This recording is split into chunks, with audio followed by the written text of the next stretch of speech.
ማሚዬ አሁንስ አበዛችሁ በጭራሽ ለልጅሽ ምህማናት አደይ ትበዛበታለች እንጂ አታንስበትም። ስለዚህ ምንድነው ምነሻው? አሁንስ ኧረ በጣም ደበራችሁኝ ማሚዬ፣ ኧረ ማሚዬ ደበርሽኝም ደበራችሁኝም እያላችሁ በንቀትም በአክብሮትም ነበር ኮሜንት እየጻፋችሁ የነበረውና እውነት ነው መናገር ኮሜንቱን ሳነቡ በጣም ነበር የሳኩት። አብዛኛዎቻችሁም የዴቭን እናት በጣም በቃ በምታደርገው ነገር ያለባት የሰው ንቀት በቃ እኔ አንዳንድ ጊዜ በፊት ለፊቴ ብትሆን እንዲህን ጸጉሯ ነበር መነቃቀላት ብዬ ነው ያሰብኩት። በቃ እኔ ማለት ነው እንደዛ አይነት ሰው በተፈጥሮ በጣም ነው የምጠላውና ማለት አንዳንድ ጊዜ ጽዳት መጠበቅ ምናምን አይደለም፣ ግን ጽዳት ብቻ ሳይሆን ንቀትም አለባትና በጣም ነው እንትን የሚለው።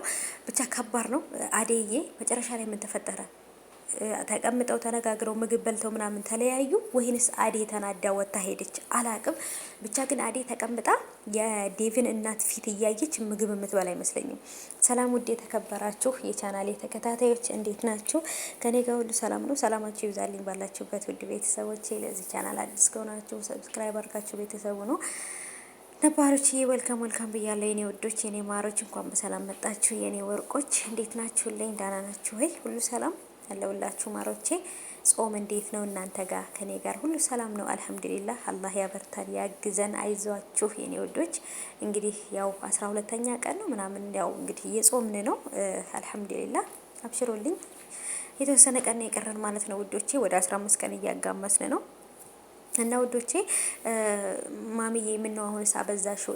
ምን ነው ሸዋ ምናምን እያላችሁ በጣም እየተበሳጫችሁ ነው። አትበሳጩ ውዶች፣ አትበሳጩ። ታረጃላችሁ፣ ያለ ጊዜያችሁ ታረጃላችሁ፣ ስትናደዱ ስትበሳጩ ማለት ነው። እና አንድ ነገር ማለት የምፈልገው ነገር ምንድነው እዛ ጋር ገጀራው የሌሊ ወንድም እንደሆነ ነው ስሜቴ፣ ወይንም ደግሞ ስሜቴ እየተረዳሁት ያለሁት ወይንም የነሱን ስሜት እየተረዳሁበት ያለሁበት ነገር በጣም እሱም ስሜታዊ ሆኖ ቤቱ ያንቺ ብቻ አይደለም ብሏታል። ስለዚህ ቤቱ ያንቺ ብቻ አይደለም ማለት እኔን ከሌላ ቦታ ወይንም ከሌላ ወንድ ወልዳኛለች፣ ስለዚህ ልጇ አንቺ ብቻ ሳትሆኚ እኔም ልጇ ነኝ እንደማለት መሰለኝና ብቻ ግን ሁሉም ስሜታዊ ሆነው እሷም አልተረዳችውም ወይንም ደግሞ ልታዳምጠው አልፈለገችም። ምክንያቱም ያን ነገር ያደረገው አክስቲቱ ልካው እንደሆነ ነው ይሄን ነገር እንትን ያለውና ብቻ ግን በጣም ግራ ተጋብቷል። እሱ ራሱ የሚያውቀው ታሪክ አልነበረም። አሁን ነው በደንብ ያወቀውና ነገሮች ስቴፕ በስቴፕ ይስተካከላሉ ብዬ አስባለሁ። አሁን ላይ ግን በጣም እየተጨነኩ ያለሁት በአዴ ጉዳይ ነው። አዴ አሁን ላይ በጣም ትልቅ ስትረስ እና ጭንቀት ውስጥ ገብታለች። እንዴት ነው ሰው በሰው ፊት እኮ ሰው ቢያንስ